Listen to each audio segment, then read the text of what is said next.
پاکستان کا مختلف year defence weapon system کا کامیاب مظاہرہ، آرمی چیف نے ویپن سسٹم کے کامیاب مظاہرے کا مشاہدہ کیا۔ کے دوران تہ در تہ ویپن سسٹمز کا بھی کامیاب تجربہ کیا گیا۔ آرمی چیف نے آپریشنل تیاریوں، اہداف کو نشانہ بنانے کی صلاحیت کو سراہا۔ پاکستان کے فضائی دفاع میں اہم سنگ میل، army chief general Syed Asim Munir نے آرمی ایئر ڈیفنس سسٹم کی جانب سے انٹیگریٹڈ فائر اور حربی چالوں کا مشاہدہ کیا۔ ISPR کے مطابق جنگی مشق البائزہ سوم کے دوران high to medium air defence weapon system اور low to medium air defence system کا کامیاب مظاہرہ کیا گیا۔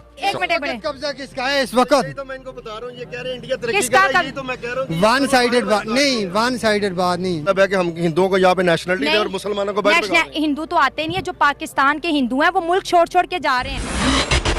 বন্ধুরা, রিসেন্ট পাকিস্তানি সেনার তরফ থেকে চীনের থেকে পাওয়া ভাঙ্গারি এয়ার ডিফেন্স সিস্টেমের পরীক্ষা করেছে। আর এই পরীক্ষার পরে থেকে পাকিস্তানের মেইনস্ট্রিম মিডিয়া গোটা বিশ্বের সামনে বুক পিটিয়ে বলছে যে দেখো দেখো আমাদের মিসাইল অর্থাৎ এয়ার ডিফেন্স সিস্টেম সফলভাবে পরীক্ষা হয়েছে। সাথে তারা এটাও বলছে পাকিস্তানের কাছে এই মিসাইল এয়ার ডিফেন্স সিস্টেম থাকার সময় কোনো বাইরের কোনো মিসাইল ঘরের ভেতরে ঢুকতে পারবে না। তো সেই সমস্ত নিউজ ডিফেন্সদের সাথে যখন কিছু নিউজ অ্যাঙ্কার জিজ্ঞাসা করে যে যখন পাকিস্তানের ঘরের ভেতরে মিয়াচুন্নু এলাকায় ভারতের ব্রহ্মোস মিসাইল ঢুকে পড়েছিল তখন পাকিস্তানের কাছে এই মিসাইল ডিফেন্স সিস্টেম করছিলটা কি? এই প্রশ্ন করার পরে গোটা বিশ্বের সামনে আবারও হাসির পাত্র হয়ে উঠেছিল পাকিস্তান, যে ভারতের একটি মিসাইলের পাকিস্তান ঘরের ভেতরে ঢুকে পড়ে সেটি ব্লাস্ট হয় তখনও পর্যন্ত পাকিস্তান জানতে পারেনি। তাও আবার সেটি 3 দিন পর জানতে পারে পাকিস্তানের সাধারণ জনতা দ্বারা যে পাকিস্তানের ঘরের ভেতরে একটি মিসাইল ঢুকে পড়েছে। তো বন্ধুরা, দেখে নিন পুরো বিষয়টির উপর পাকিস্তানের মিডিয়া কি বলছে। আর চ্যানেলটিতে নতুন হলে কেউ কিন্তু সাবস্ক্রাইব করতে ভুলবেন না। ہم بات کر رہے ہیں، سوری میں آپ کی بات کاٹ رہا ہوں، پریشرز آ رہے ہیں اور جیسے آپ نے ذکر بھی کیا ٹیررسٹ اسٹیٹ کے حوالے سے US کانگریس میں جو وہ ایک ریزولوشن جمع کروائی گئی ہے، یہ جو میزائل کا واقعہ ہے اس پر DG ISPR نے بڑی تفصیل سے بات کہی اور ڈیفینیٹلی جو وہ بات کہیں گے وہ سچ کہیں گے۔ پوری قوم پاکستانی فوج کے ساتھ ہے اور یقیناً پاکستان کا دفاع بھی ایسے ہاتھوں میں ہے جو ناقابل تسخیر ہیں۔ لیکن جو خبریں آ رہی ہیں، جو انڈیا میں بھی اس طرح کا شور مچ رہا ہے اور انٹرنیشنل میڈیا بھی یہ بات کر رہا ہے، ایک سوال جو ہے کہ 3 منٹ اور 24 سیکنڈ وہ جو میزائل ہے وہ پاکستان کی ٹیریٹری میں 124 کلومیٹر وہ چلا ہے، اس نے ٹریول کیا ہے۔ کسی کو نہیں پتا تھا کہ اس کے اوپر کوئی نیوکلیئر وار ہیڈ ہے، یہ تو بعد میں پتا چلا، اس وقت نہیں پتا تھا کہ اور کوئی وار ہیڈ ہے۔ تو یہ ہمارا جو ڈیفنس سسٹم ہے، ایک سوال ہے کہ کیا اتنا اس کو اجازت دینی چاہیے تھی؟ وہ میاں چنو کے علاقے میں گرا، رفیقی ایئر بیس سے کچھ زیادہ دور نہیں ہے، چند کلومیٹرز کے فاصلے پر ہے، جو ہمارا ایک بہت بڑا بیس ہے۔ یہ 3 کنٹریز یعنی ہماری حالات وہ آگئے کہ ہم سیریا کے ساتھ جو ہے کھڑے ہیں اور عراق کے ساتھ اور جنگ زدہ جو علاقے جو کنٹریز ہیں ان کے ساتھ ہم، اور اگر کوئی ایسی سچویشن ہو جہاں آپ سمجھتے ہیں کہ جنگ ہونے والی ہے یا دشمن کی طرف سے حملہ ہو سکتا ہے، تو پھر آپ اپنی ایئر سپیس کو نو فلائی زون قرار دے دیتے ہیں، دنیا کو وارن کر دیتے ہیں کہ اب آپ کی ذمہ داری ہے، ہمارے میزائل اڑ سکتے ہیں، اگر کوئی کمرشل فلائٹ آتی ہے یا کوئی اور جہاز گزرتا ہے وہ پھر اپنا سلسلہ پہلے کر لے، تو عموماً وہ رستے ان کے بدل جاتے ہیں۔ چنانچہ آپ کے آسمان بالکل اس وقت آٹومیٹک بھی ہوتا ہے یہ سسٹم، ریڈار نے جیسے پک کیا ریڈار خود بخود اس کی انسٹرکشن ریلیز کر دیتا ہے سارے ڈیٹا کے ساتھ کہ فلاں جگہ یہ میزائل ہے، یہ سپیڈ ہے، ادھر آ رہا ہے، اور آپ کے میزائل سسٹم سے، ایئر ڈیفنس سسٹم سے میزائل کاؤنٹر میں کرنے کے لیے اس کو نکل جاتے ہیں۔ اب جب آپ نے یہ سسٹم آٹومیٹک پہ نہیں رکھا، ریڈار نے پک کیا، لیکن ریڈار انتظار کرے گا کہ آپ اس کو مینولی آرڈر دیں کہ آپ فائر کریں، لیکن آپ نے اپنے نہ تو آپ نے اپنی جو فضا ہے آپ کی اسپیس، ایئر اسپیس، اس کو آپ نے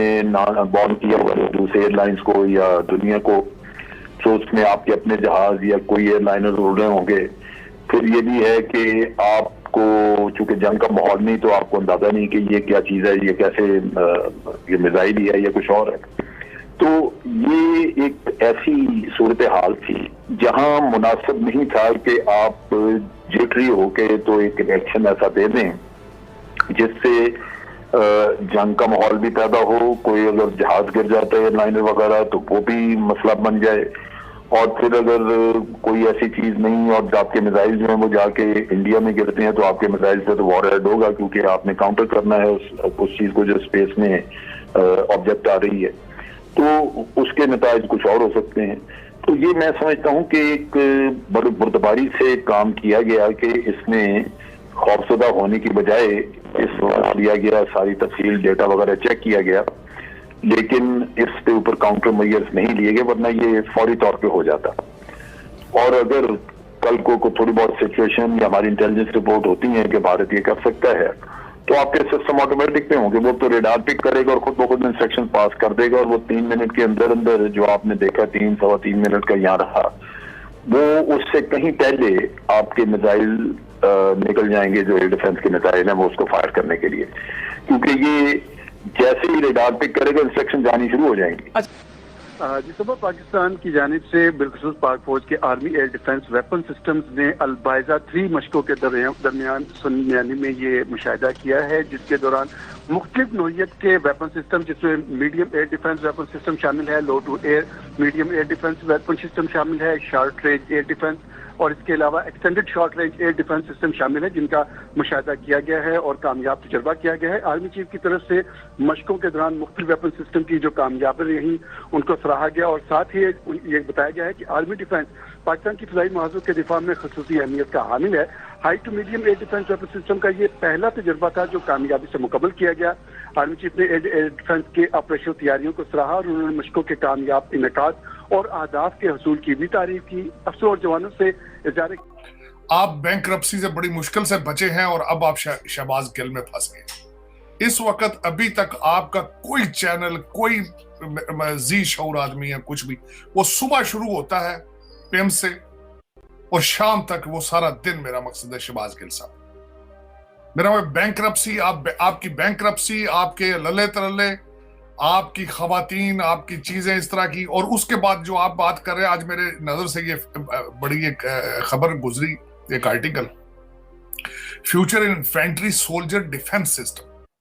اور خاص کر نہ صرف یہ ہے, میں 2 نئے آئیڈیاز بتانا چاہ رہا تھا کہ دنیا کہاں جا رہی ہے اور ہم کہاں جا رہے ہیں. اور تیسری ایک بات میں یہ کہنا چاہوں گا